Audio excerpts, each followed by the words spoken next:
Dropping to your hands and knees, you wriggle underneath the loose board and scramble down a muddy slope. Once again, because this is what smart people do. What?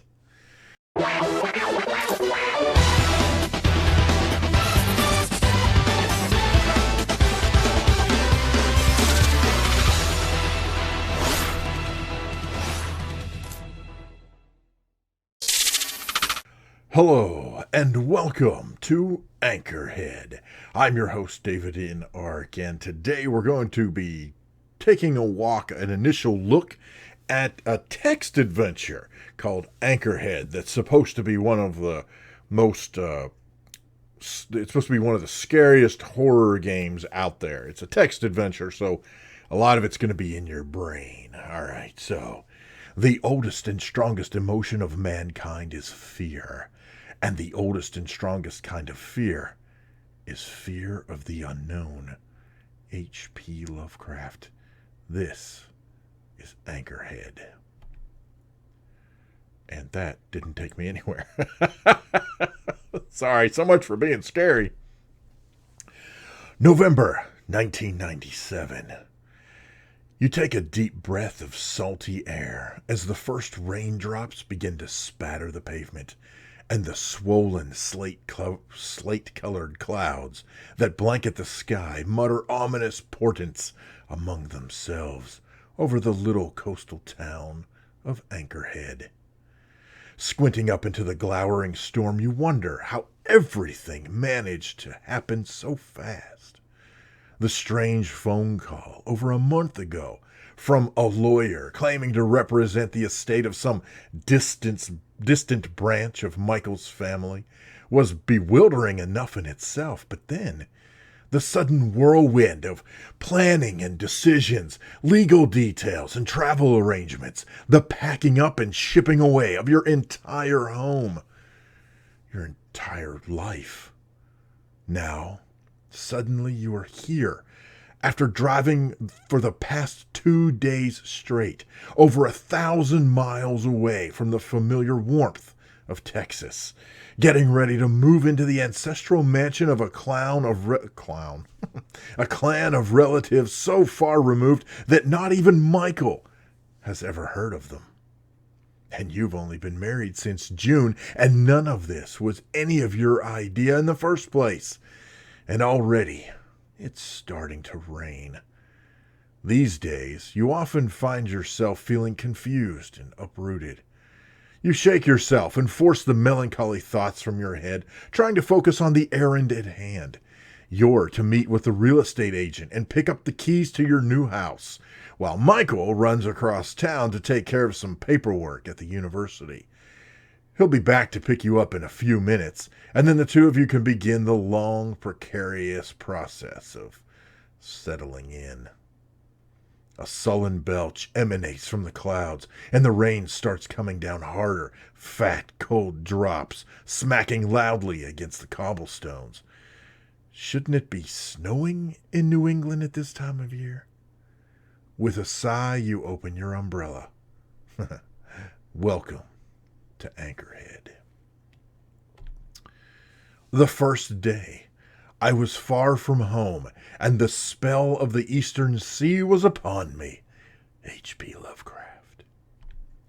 Outside the real estate office, day 1, Anchorhead, an interactive gothic by Michael S. Gentry. Okay, I'm not going to read all of that. Outside of the real estate office, a grim little cul-de-sac tucked away in a corner of the claustrophobic tangle of narrow, twisting avenues that largely constitute the older portion of Anchorhead. Like most of the streets in this city, it is ancient, shadowy, and leads essentially nowhere. The lane ends here at the real estate agent's office, which lies to the east, and winds its way back toward the center of town to the west. A narrow, garbage-choked alley opens up to the southeast. We have a prompt. What should we do? Okay, so we're supposed to be here for the real estate's agent, so I guess we go east. Or type east. Oh. All right, opening the door first. It seems to be locked. Knock on the door. Knock 3 times on the ceiling if you want. Oh, I forgot. This was supposed to be scary. You rap on the glass sharply, peering through it into the dark room inside, and nobody answers. Strange. You just talked to the real estate agent, Miss Benson, you think it was, yesterday. She was going to meet you here. Okay, so, what if I go, can I just type SE for southeast? Oh, I'm in the alley, and this is going to go off the screen. Yay! Okay, so, I will, I guess we'll do this. That should be fun and great for the resolution. Awesome. All right. Alley. This narrow aperture between 2 buildings is nearly blocked with piles of rotting cardboard boxes and overstuffed garbage cans. Ugly, half-crumbling brick walls to either side totter oppressively over you. The alley ends here at a tall wooden fence. High up on the wall of the northern building, there is a narrow transom-style window. In the distance, you can hear the lonesome keening of a train whistle drifting on the wind. Ooh, okay. So I say we... Now, it says high up on the wall, so I don't suppose I can look in the window because it's high, right? Yeah, it's too high. So can I climb the fence? Because that's exactly what I would do. I would be out in the middle of a rainstorm climbing a fence. Why not? Climb the fence. Much too high to climb. Of course it is. Okay, so what do I do? Like examine the trash. I don't know. The metal garbage cans are stuffed to overflowing with slowly decomposing refuse. Oh, well, that's awesome. How about if we examine the fence? One of the boards seems to be loose down the bottom. You could probably just squeeze through, because that's exactly what we should be doing. Squeezing through a fence. And I see I'm going to have to scroll down in order to do this as well. Oh, this is going to be great. Who came up with this particular type of layout? All right, so fine. I guess we will remove the board. You're not wearing that. Okay, how about take the board? It's hardly portable. Can I just move the board? One of the boards seemed to be loose. Yes, I'm aware of that. Okay, so can I squeeze through? I don't know. The sky? How? No. I don't know what that... It seems to be loose. You could probably squeeze through. I don't know. Squeeze through the fence. Ah, finally.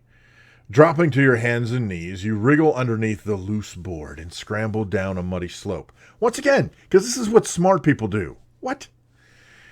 The narrow beach. This narrow strip of beach is tucked away between 2 outcroppings in the predominantly rocky shoreline, accessible only from a steep, muddy slope to the west. The sand is filthy and strewn with rocks, seaweed, litter, and other bits of storm-tossed detritus. Wow. Nice word. Near the bottom of the slope, a sewage outflow pipe juts out over the beach about 3 feet above the ground. A thin stream of acrid-smelling sewer water trickles out over the lip of the pipe, forming a puddle in the sand, and you are getting wet. Don't I have an umbrella? Inventory. You're wearing your wedding ring, your trench coat, and your clothes. In addition, you have in your hand an umbrella. Your pockets are empty and you're getting wet. So open umbrella. Jeez. You open the umbrella. Thanks. I hope it's, I don't know, can I use the umbrella? That's not a verb I recognize. Of course it's not. Well, I don't know how I don't know how you say use the umbrella. Anyway. I suppose I could why not? Let's see if we can enter the pipe. You don't really feel like crawling headfirst into a smelly, filthy, pitch-black sewer pipe. It's worth a shot. Can we dig in the sand? There's no buried treasure here, just a lot of dirty sand. Nice. Okay. Well, there's not really much here, so I guess I should just, head back to the west, right? Can I go back up? Back in the alley, this narrow aperture between two buildings, blah, blah, blah, high up on the wall. You're getting wet. Okay, so, and how do I... It ends here. Okay, so I went, southeast, so I guess I have to go northwest. I'm outside of the real estate office. Look in the window. Yeah, I can't see. Okay, how about look in the door sounds stupid. Cupping your hands around your eyes and peering in, you can make out dim shadows in an empty office.